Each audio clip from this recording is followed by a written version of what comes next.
होता है, अक्सर सुनने में भी आया है, लेकिन हैदराबाद के हरिप्रसाद को सच बोलने की सजा मिली है। हरिप्रसाद ने इलेक्ट्रॉनिक वोटिंग मशीन में कमी का जब खुलासा किया, दुनिया के सामने इस सच को लाया, तो पुलिस ने उसे ही गिरफ्तार कर लिया।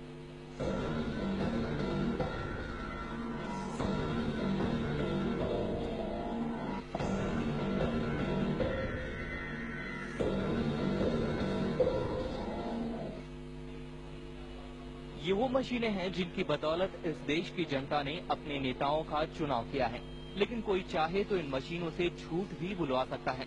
इलेक्ट्रॉनिक वोटिंग मशीन यानी ईवीएम के साथ छेड़छाड़ करना मुमकिन है, ऐसे आरोप तो कई बार कई लोगों ने लगाए, लेकिन जब हैदराबाद के एक शख्स हरिप्रसाद ने इसे टीवी कैमरे के सामने साबित करके दिखा दिया, तो पुलिस ने उसे गिरफ्तार कर लिया।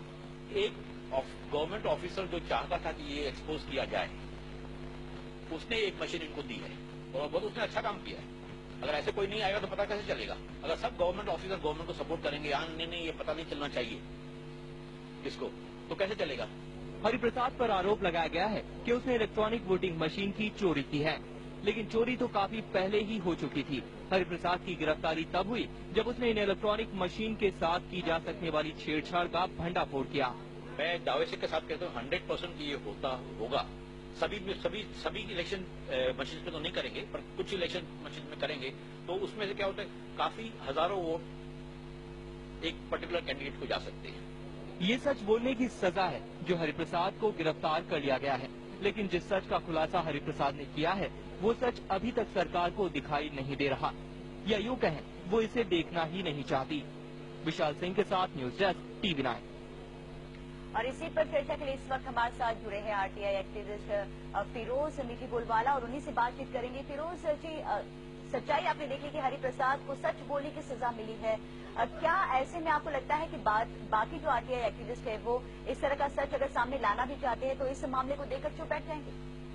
बात सिर्फ आरटीआई एक्टिविस्टों की नहीं, मैं वैसे आरटीआई एक्टिविस्ट हूँ नहीं, मैं बेसिकली पॉलिटिकल सोशल मूवमेंट से जुड़ा हुआ हूँ। सवाल हमारे पूरे डेमोक्रेटिक सिस्टम का है, हमारे पूरे राजनीतिक व्यवस्था है कि अगर इलेक्शन जिस प्रकार से अंडरमाइन हो जाएंगे तो हमारी पूरी लोकतंत्र की बुनियाद आज हिलती हुई दिख रही है। आज हरिप्रसाद इस देश के लिए उन्होंने बहुत बड़ा नेक काम किया है, एक हीरो है हमारे समाज के, मगर जिन नेताओं की और जो करप्ट ब्यूरोक्रेसी का उसने जो पर्दाफाश किया, उसकी सजा आज हरिप्रसाद को मिल रही है। और हमारी जिम्मेदारी बनती है, भारतीय समाज की जिम्मेदारी बनती है कि लोग उठ खड़े हो और हरिप्रसाद के लिए, उसके रिहाई के लिए हम लोग आवाज उठाए, और ईवीएम मशीन की तहकीकात हो, वो हमारी डिमांड होनी चाहिए। ये बहुत खुलकर हमको अभी सड़कों पे आना होगा।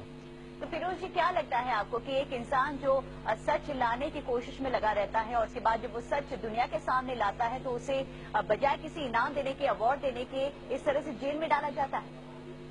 इसका मतलब स्पष्ट है कि हमारे पॉलिटिकल सिस्टम में इस किस्म की कुछ शक्तियां हैं जो चाहती कि ये ईवीएम सिस्टम से अभी हमारे चुनाव लड़े जाए, और ये अलग अलग पार्टियों में इस किस्म के लोग मौजूद हैं। मगर सबसे बड़ा खतरा है कि अगर कांग्रेस और बीजेपी के नेता आज अगर जो सबसे तो बड़ी पार्टी अगर वो चुप बैठे हैं तो कहीं ना कहीं उनके लीडर इसमें शामिल है, और उसके साथ कि सीबीआई के माध्यम से जो बाकी के जो लीडरों को करप्शन के केस में फांस कर उनको जो चुप बिठाया जा रहा है, तो इतने बड़े केस पे जब इस देश के राजनीतिक लीडर चुप है तो ये बहुत खतरनाक निशानी है हमारे पूरे लोकतंत्र के लिए।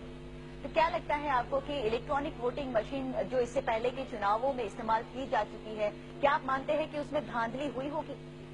अभी तो वैसे लग रहा है, अगर वो नहीं होता तो हरिप्रसाद आज जेल में नहीं होते। और हमारा डिमांड पहले से रहा है कि along with electronic voting machine एक पेपर वोटिंग भी होनी चाहिए, ताकि जहां भी ऐसा लगे कि एक कंटेस्टेड